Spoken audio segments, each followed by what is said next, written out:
নমস্কাৰ বন্ধুসকল, পুনৰ এটা নতুন কাহিনী লৈ আপোনালোকৰ মাজলৈ আহিলোঁ। বন্ধুসকল, আজিৰ কাহিনীটো পাঠ কৰিব মোৰ দাদা মানস প্ৰতিমে। তেনেহ'লে ব'লক আজি মানস প্ৰতিমৰ কণ্ঠৰে শুনো আমাৰ ল'ৰালিৰ কাহিনী আৰু উভতি যাওঁ অতীতৰ মাজলৈ, আমাৰ সোণোৱালী শৈশৱৰ মাজলৈ।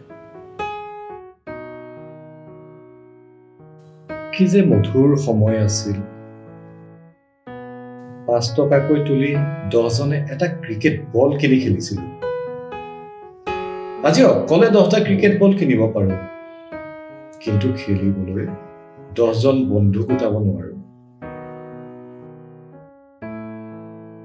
পুখুৰীৰ পাৰত চকীখনত বহি ককাই নাতিকেইটালৈ চাই আছে। সকলো ব্যস্ত, কোনোবাই যদি পাবজি খেলত, কোনোবাই ফেচবুক হোৱাটছএপ চোৱা। কাৰো ককাৰ প্ৰতি গুৰুত্ব নাই। ককাই নাতিকেইটাক মাত দিলে যদিও কোনোৱে একো উত্তৰ নিদিলে। বিষাদ মনেৰে ককাই চকীখনত বহি থাকিল।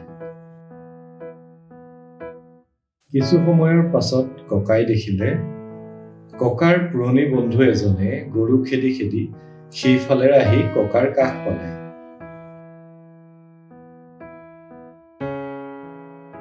ককাই খালি থকা চকীখনত তেওঁক বহিবলৈ দিলে।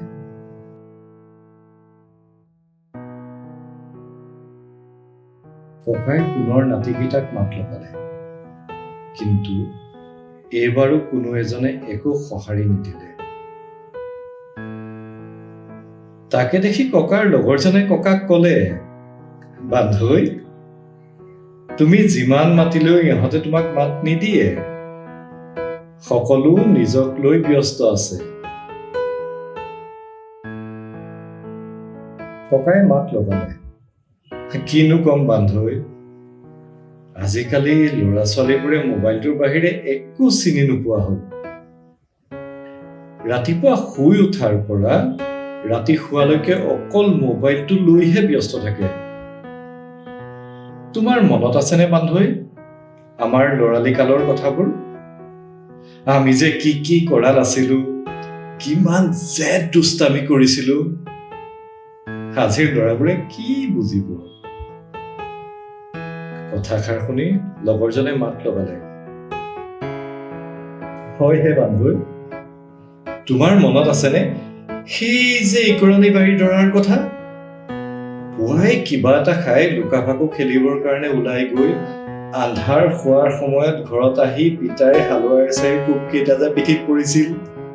ককাই ক'লে, হে আছেহে বান্ধৈ, সকলো মনত আছে।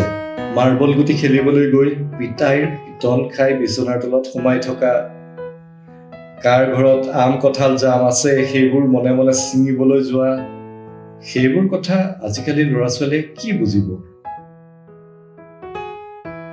আজিকালি ফোনটোৰ বাহিৰে সিহঁতে কি গম পাব?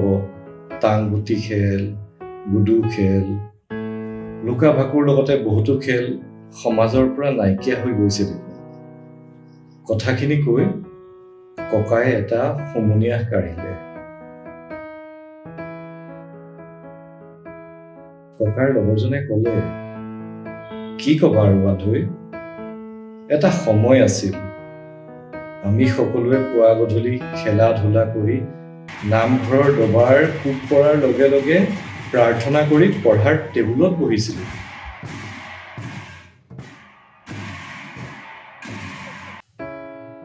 কিন্তু কি ক'বা, আজি সেই গাঁও আছে, গাঁৱৰ নামঘৰবোৰ আছে, কিন্তু নাই আমাৰ ল'ৰালিৰ সেই দবাৰ শব্দ।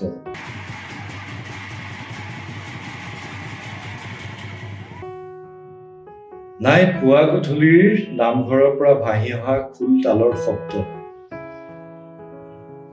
কথাখিনি কৈ ককাৰ লগৰজনে ককাৰ পৰা বিদায় লৈ গুচি গ'ল।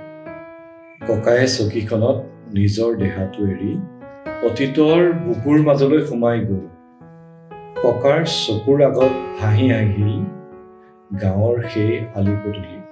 ককায়ে ল'ৰালি কালত লগৰবোৰৰ লগত হাঁহি ধেমালি খেলা ধূলা হাই কাজিয়াৰ মাজেৰে পাৰ কৰি অহা জীৱনৰ আটাইতকৈ সুখৰ সময়বোৰ। নাছিল কোনো চিন্তা, নাছিল কোনো সমস্যা, আছিল মাত্ৰ জীৱনৰ আটাইতকৈ মধুৰ সময়। আৰু সেই সময়ৰ ককাৰ ল'ৰালিৰ বন্ধুবোৰ, কথাবোৰ ভাবি ভাবি ককাৰ চকুজুৰি জাপ খাই আহিল। বন্ধুসকল, কাহিনীটো শুনি যদি ভাল পালে তেনেহ'লে লাইক, শ্বেয়াৰ আৰু কমেণ্ট কৰিব। যিসকলে মোৰ চেনেলটোলৈ নতুনকৈ আহিছে সেইসকলে মোৰ চেনেলটো ছাবস্ক্ৰাইব কৰি দিব আৰু বেল আইকনটো দবাই দিব, যাতে মোৰ সকলো ভিডিঅ' আগতীয়াকৈ পাই থাকে। বন্ধুসকল, আপোনালোকেও যদি এনে কিছু কাহিনী মোলৈ পঠাব বিচাৰে তেনেহ'লে মোৰ ইমেইল ID আৰু হোৱাটছএপ নম্বৰ দিয়া আছে, আপোনালোকে তাতেই পঠাব পাৰে। মই চেষ্টা কৰিম আপোনালোকৰ কাহিনীসমূহ পাঠ কৰিবলৈ। প্ৰত্যেক সোমবাৰ আৰু শুক্ৰবাৰে এটা নতুন কাহিনী লৈ আপোনালোকৰ মাজত অহাৰ প্ৰতিশ্ৰুতিৰে আজিলৈ আহিছোঁ।